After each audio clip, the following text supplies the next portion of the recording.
Hola a todos y bienvenidos a esta clase donde vamos a explicar qué es la estadística. La estadística es una colección de herramientas que se utilizan para obtener respuestas a preguntas importantes sobre los datos. El campo de la estadística es la ciencia de aprender de los datos. Saber de estadística te permite utilizar los métodos adecuados para recopilar datos, hacer análisis de forma correcta y presentar los datos de forma eficaz. Es un proceso crucial detrás de cómo hacemos descubrimientos en la ciencia, cómo tomamos decisiones basadas en datos y hacemos predicciones. La estadística se puede dividir en dos bloques básicos, la estadística descriptiva y la estadística inferencial. La estadística descriptiva se refiere a métodos utilizados para resumir nuestros datos y para aprender y compartir información sobre ellos. Una forma de pensar sobre la estadística descriptiva es la de hacer cálculos para resumir las propiedades de nuestros datos. La estadística descriptiva también puede incluir gráficos y visualizaciones que nos permiten entender nuestros datos de una forma más visual. La estadística inferencial es una forma de cuantificar las propiedades de una población a partir de una muestra y hacer inferencias y predicciones. Podemos testear hipótesis utilizando diferentes grados de confianza. ¿Y por qué debería estudiar estadística? Hay muchas razones por las cuales deberías estudiar estadística. La primera es para poder hacer investigaciones. Si no conoces los métodos estadísticos necesarios, será muy difícil tomar decisiones basadas en tus datos. Tendrás que saber recopilar tus datos, escoger el test adecuado y analizar los resultados. Estudiar estadística también desarrolla tus habilidades críticas y analíticas. La estadística puede ser utilizada para engañar o para desinformar. Entonces, si entiendes de estadística, estarás en mucha mejor posición para poder evaluar las conclusiones que te comunican los demás. Si trabajas con datos de cualquier tipo, haces investigaciones o quieres meterte en el mundo de la ciencia de datos, aprender estadística puede ser muy valioso.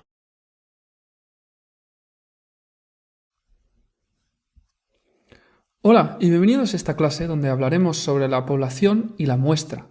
Es un concepto bastante simple, pero es importante repasarlo y realmente entenderlo. Entonces, ¿qué es la población? La población, denotada normalmente con N mayúscula, se refiere al universo, conjunto o totalidad de los elementos sobre los que se investiga o se hacen estudios. Es toda la población. Mientras que la muestra, denotada N minúscula normalmente, es una parte o un subconjunto de elementos que se seleccionan previamente de una población para realizar un estudio. Los parámetros suelen ser los datos de la población, mientras que los estadísticos son los datos de la muestra, de ahí el nombre estadística. La población es un poco difícil de definir. Imagínate, por ejemplo, la población de la Universidad de Barcelona. ¿Cuántos alumnos son? ¿Todos? ¿Los que están de vacaciones? ¿Los que están de intercambio en otros países? Pueden ser todos ellos la población, por eso es difícil de definir. Una muestra, en cambio, es más fácil. Puedes entrar a la cafetería de la universidad y buscar a 50 alumnos. Esto sería una muestra de la población de los alumnos de la universidad. ¿Entiendes la diferencia entre población y muestra? La muestra debe ser siempre al azar y representativa, que debe reflejar los miembros de la población. En el ejemplo que acabamos de hablar, si entramos a la cafetería de la universidad, no estamos eligiendo los alumnos al azar, ya que estamos escogiendo aquellos que estaban en ese momento en la cafetería. No hemos escogido de todos los alumnos. Por eso, en este caso, esta muestra no está escogida al azar. ¿Y son representativos? Bueno, nuestra muestra sería de aquellos alumnos que comen o van a la cafetería. Pero ¿qué pasa con los alumnos que nunca van a la cafetería? Ellos también deberían ser parte de nuestra muestra. Por eso, esta muestra tampoco es representativa. ¿Y cómo aseguramos de que nuestra muestra sea escogida al azar y sea representativa? Una cosa que podríamos hacer es pedir acceso a la base de datos de todos los estudiantes de la universidad y escoger un número de estudiantes al azar, utilizando alguna técnica o algún programa para hacer esto. Entonces espero que hayáis entendido la diferencia entre población y muestra y cómo escoger una muestra al azar y que sea representativa de nuestra población. ¿De acuerdo? Hola y bienvenido a esta clase donde hablaremos de los tipos de datos que existen. Hay básicamente dos tipos de datos generales que existen: los categóricos o los numéricos. Los categóricos, por ejemplo, podrían ser la marca de un producto, un hombre o mujer, sí o no. Estos serían respuestas a preguntas como ¿qué marca de producto utilizas más? ¿Eres estudiante de la universidad? Todas estas preguntas tienen respuestas categóricas. Por ejemplo, la marca de ese producto, un sí o un no, como hemos dicho. Luego tenemos variables numéricas o datos numéricos y que están separados en discretos y continuos. Un dato numérico discreto sería, por ejemplo, el número de hijos que alguien tiene. Nadie tiene 1,5 hijos, un hijo y medio. Es un número entero, ¿vale? En este caso, el número de hijos. Cualquier tipo de objeto que se cuenta realmente serían variables discretas. El otro tipo de dato numérico es el continuo. Es infinito e imposible de contar. Por ejemplo, tu peso. Puedes pesar 70 kilos exactos o puedes pesar 70 con 2, 5, 3, por ejemplo. Otros ejemplos de datos continuos serían la distancia y el tiempo, que puede ser cualquier valor. Entonces, los dos tipos de datos generales son categóricos y numéricos, y los numéricos pueden ser separados en discretos y continuos, ¿vale? En la siguiente clase hablaremos sobre los niveles de medición. En esta clase vamos a hablar sobre los niveles de medición. Los niveles de medición en tipo de datos se pueden separar en, primero, cualitativos y cuantitativos. Los datos cualitativos se pueden separar en nominal y ordinal y los cuantitativos en discreto y continuo. Empecemos con los cualitativos. Nominal y ordinal. Nominal puede ser la marca de un producto. Por ejemplo, si hablamos de coches, serían BMW, Mercedes, Audi, etc. Todos estos serían cualitativos nominales. En cambio, ordinales podrían ser las respuestas a lo satisfecho que estás con un producto. Tienen un orden, por eso ordinal. Si alguna vez habéis hecho un cuestionario, seguro que os habéis encontrado con respuestas como estas: nada satisfecho, poco satisfecho, satisfecho, muy satisfecho y totalmente satisfecho. Estos son valores cualitativos ordinales porque se le puede dar un orden. Muchas veces hasta se le asigna un número para poder sumarlo y coger una media. Hablemos de los valores cuantitativos.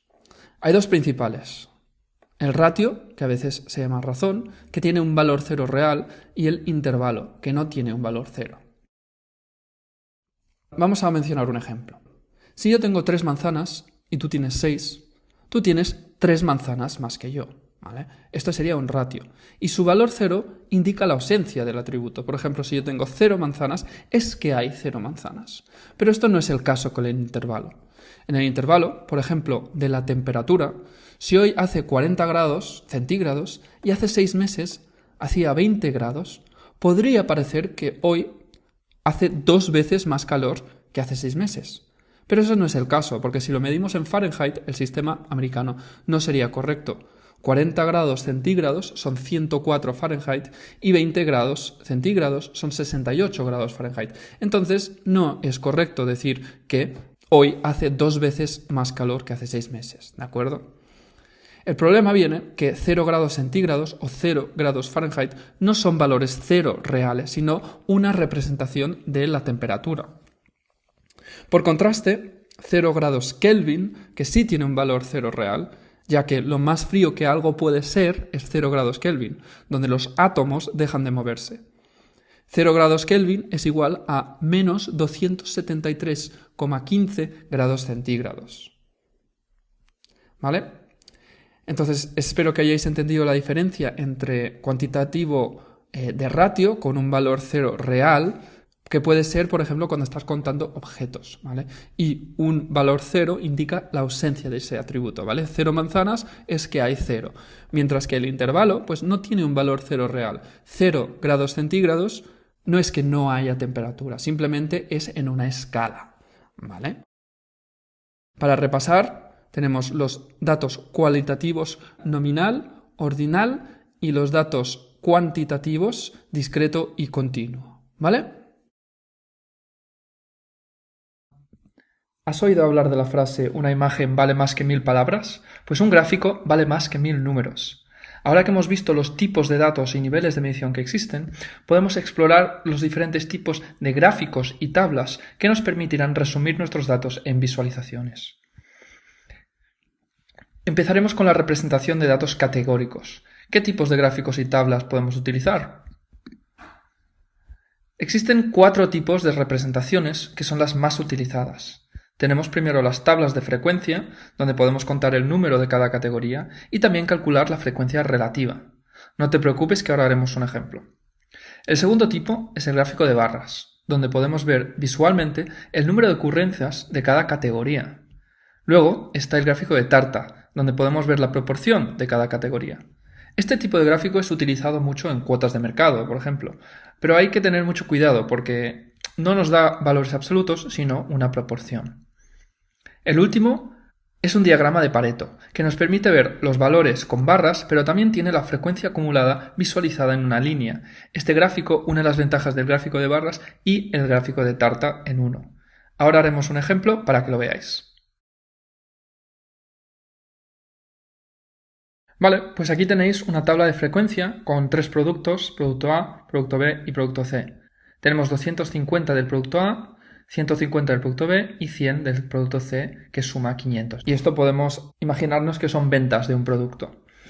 Entonces tenemos la frecuencia y también tenemos la frecuencia relativa, que veréis aquí que la frecuencia relativa es el número de ocurrencias de ese producto dividido el total. Entonces con esta tabla nos da una visualización de estos datos categóricos con frecuencia y frecuencia relativa. Entonces ya podemos ver que el 50% de las ventas fueron producto A, el 30% fueron producto B y el 20% fueron producto C. Pero aparte de la tabla de frecuencia, podemos crear un gráfico de barras. Como veis en este gráfico, visualmente ya podemos ver el número de ventas de producto A y vemos que es mucho mayor que producto B y producto C. Cuando tenemos muchos productos, a lo mejor crear una tabla de frecuencia tan grande, pues nos es incómodo y realmente no se visualiza tan bien. Entonces, por eso el gráfico de barras es un gráfico muy utilizado cuando tienes que contar el número de ocurrencias en cada categoría. Luego tenemos el gráfico de tarta. Como veis aquí el gráfico de tarta separa en lo que parece un cortes en una tarta el porcentaje en los diferentes productos. Como he mencionado antes, este gráfico pues sirve para ver las proporciones, ¿vale? Como vemos, la mitad de la tarta, 50% es el producto A, 30% es el producto B y el 20% es el producto C. Y esto nos deja verlo de una forma más visual. El último que habíamos mencionado es el diagrama de Pareto. Para hacer el diagrama de Pareto tenemos que calcular la frecuencia acumulada. Como veis aquí, primero tenemos que ordenar, en este caso ya estaban ordenados por 250, 150 y 100, y tenemos que crear aquí la frecuencia acumulada, ¿vale? Utilizando estos datos podemos crear este gráfico, que parece un gráfico de líneas con un gráfico de barras encima, ¿vale? Y esto es el diagrama de Pareto. Cuando tienes muchos productos, puedes ver la proporción de cada producto. Por ejemplo, aquí ya directamente vemos que hay 250 y vemos también que es el 50% de los productos. Y utilizamos la acumulación para decir, por ejemplo, que los dos productos que más se venden el 80% de los productos. ¿De acuerdo? ¿Y de dónde viene este gráfico de Pareto? Pues el gráfico de Pareto fue inventado por Vilfredo Pareto, que fue un ingeniero, sociólogo, economista y filósofo italiano. Es muy conocido por el principio de Pareto, la regla del 80-20, que seguramente habréis escuchado hablar de él. 80% del efecto normalmente viene del 20% de las causas. Un ejemplo que contó Microsoft es que solucionando el 20% de sus bugs o fallos en su código, solucionaban el 80% de los problemas de sus clientes. Y este número del 80-20 es un número que se repite en un montón de diferentes ámbitos, que sean de negocio, de tecnología y ciencia. Siempre o casi siempre el 80% del efecto normalmente viene del 20% de las causas. ¿De acuerdo? Así que para la representación de datos categóricos, acordaros que existe la tabla de frecuencia, el gráfico de barras, el gráfico de tarta y el diagrama de Pareto. Ahora que ya sabemos los diferentes tipos de representaciones para datos categóricos, vamos a hablar de visualización para datos numéricos. Si vemos esta tabla de diferentes números que tenemos, podemos construir una tabla de frecuencia de esta forma. Veremos que tenemos cada número una vez, entonces la frecuencia es 1. Esto no tiene mucho sentido porque no nos sirve de nada contar cada número una vez. Lo que podemos hacer es agrupar los números y crear intervalos. Por norma general, se utilizan de 5 a 20 intervalos. Depende mucho de los datos. En este ejemplo, vamos a utilizar 5 intervalos. Para calcular el ancho de cada intervalo, podemos utilizar esta fórmula. El número más grande menos el número más pequeño dividido el número de intervalos. Esto nos da un valor de 16,4. Utilizando este número, lo vamos a redondear a 20 para sacar unos intervalos de ancho 20. Si ponemos los intervalos, veremos que tenemos el primer intervalo de 1 a 20, de 21 a 40, 41 a 60, 61 a 80 y 81 a 100.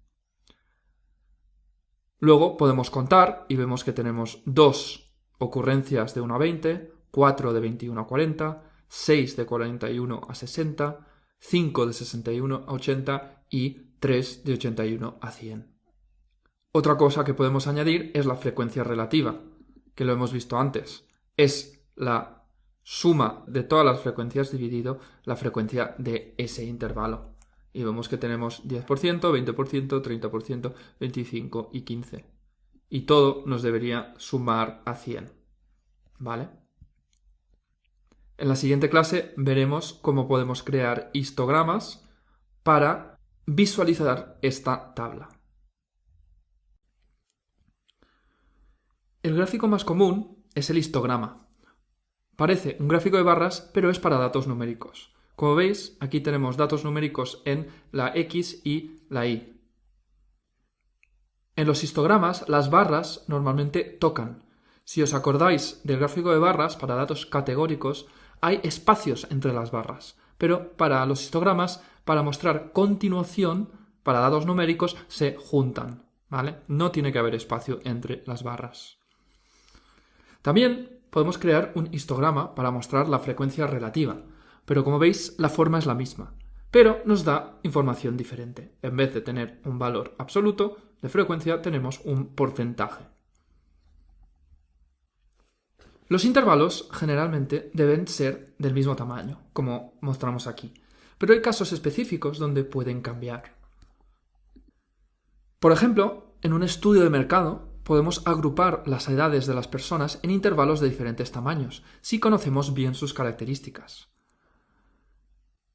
Podemos tener un grupo de 18 a 25 años, que es un grupo de 7 años, de 26 a 30, que serían 5 años, de 31 a 35, que serían también 5 años, y 60 más, que esto sería cualquier edad a partir de 60 años, que puede ser un grupo muy grande.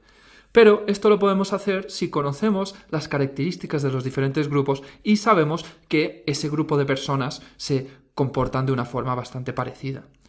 Se recomienda mantener los intervalos del mismo ancho, al menos que tengas experiencia en la pregunta o el dato que estás intentando diseñar. ¿De acuerdo?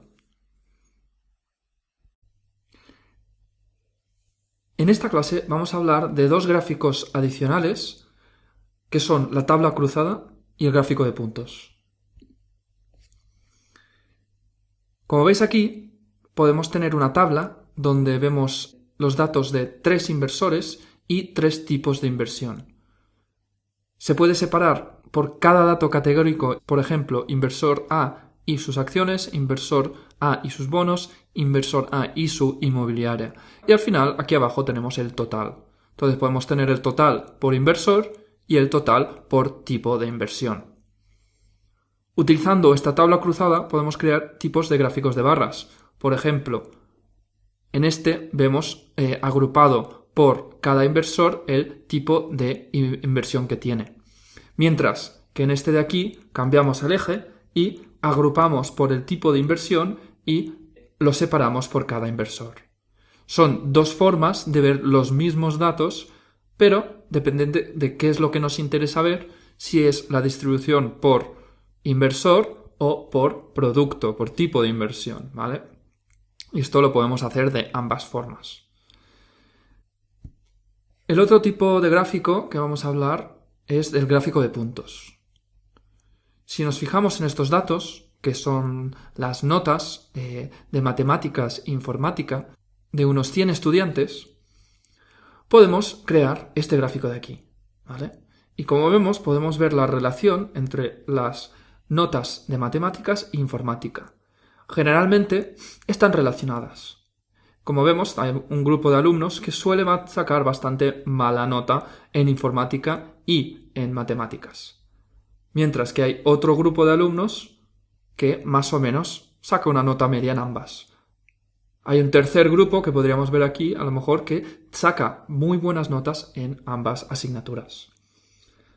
Con este gráfico de puntos podemos hasta crear una línea de regresión que nos daría una forma de predecir más o menos qué notas saca cada estudiante. Utilizando la nota de una asignatura podríamos más o menos predecir la nota de otra. No os preocupéis en esto porque al final del curso hablaremos mucho más en detalle de la regresión.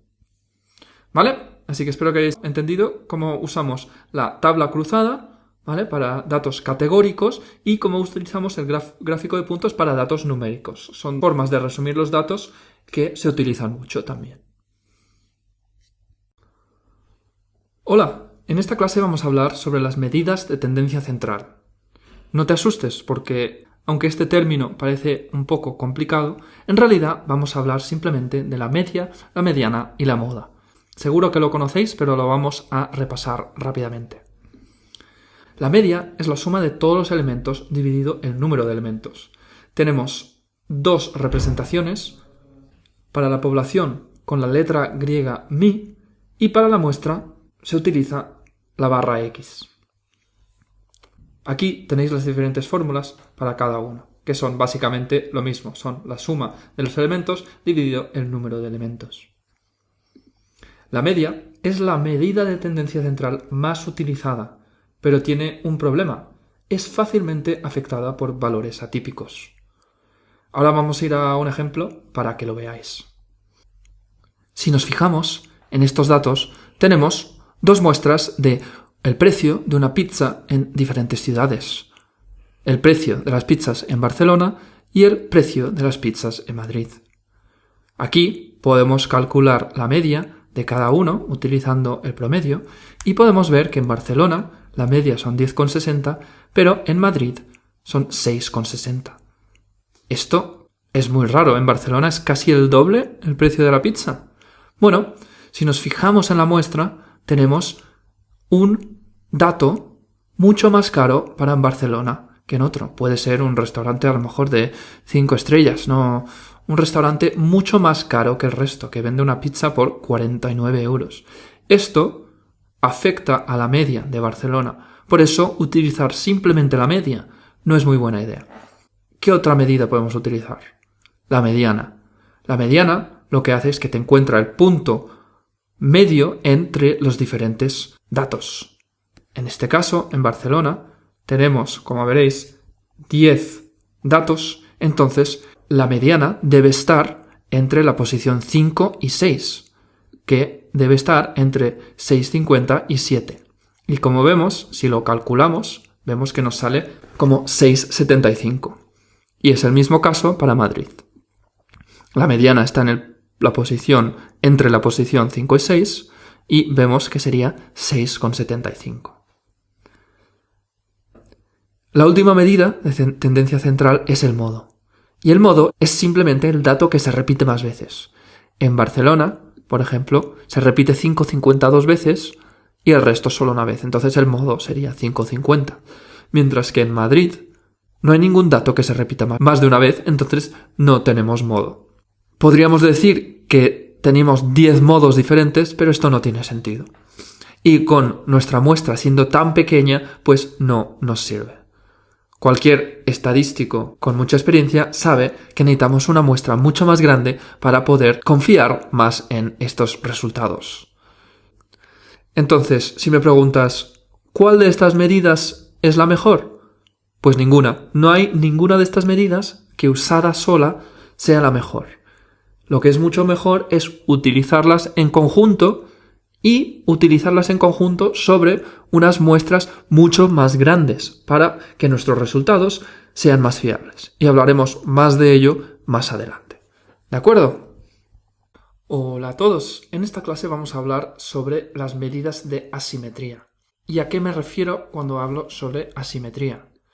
Si veis aquí en esta imagen 3 distribuciones, la verde de la izquierda tiene una asimetría negativa, o sea que la media está a la izquierda y la moda está a la derecha. Se llama negativa porque los valores atípicos están a la izquierda, en la parte negativa del gráfico.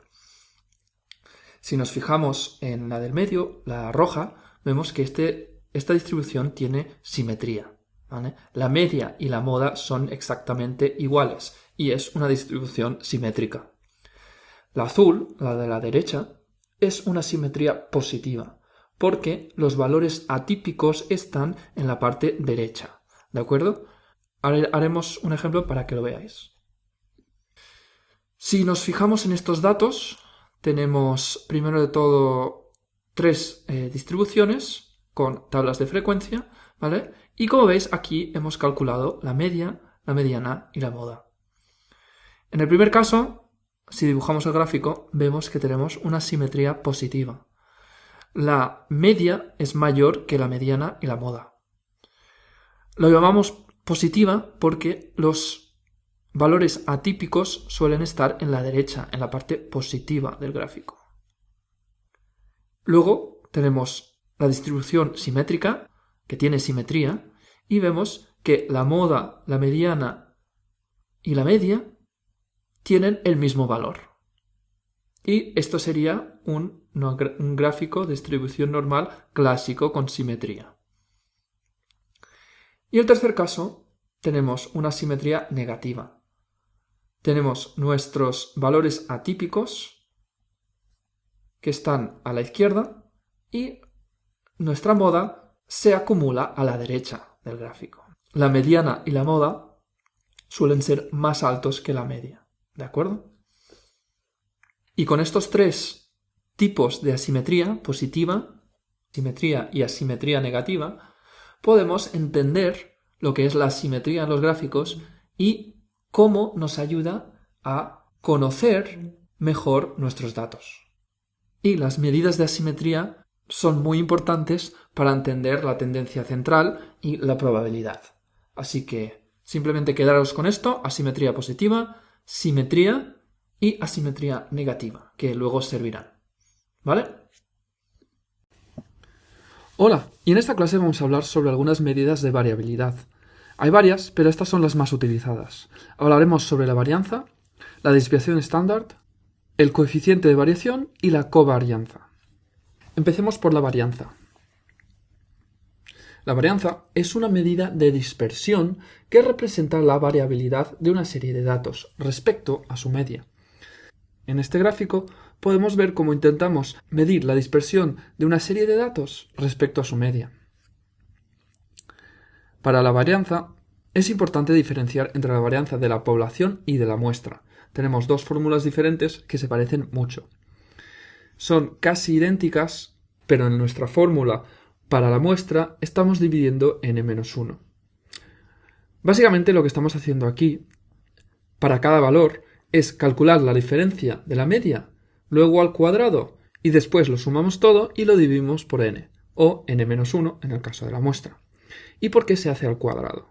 Porque si no, tendríamos valores positivos y negativos, y de esta forma tenemos valores absolutos que después podemos sumar sin problema. La dispersión, en teoría, no puede ser negativa, ¿vale? La dispersión es la distancia de un punto a la media. No puede ser, aunque sea un número negativo, pues la dispersión en sí no lo puede ser. Por eso lo hacemos al cuadrado para que nuestros números salgan positivos, ¿vale? Cuando usamos el cuadrado también amplificamos los efectos de las diferencias más grandes, ¿vale? Entonces, unas varianzas grandes nos afectarán más a nuestra varianza general, ¿de acuerdo? Entonces ahora haremos un ejemplo para que lo veáis.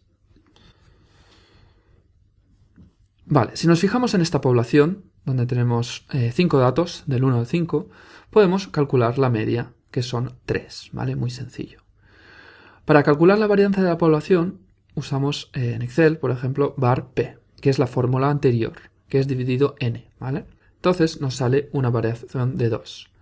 Pero si utilizamos la varianza de la muestra, var s, vemos que nos sale una variación de 2,5. ¿Y por qué es la varianza de la muestra más grande? Bueno, porque hay más incertidumbre. Para la población tenemos todos los datos, así que sabemos la varianza.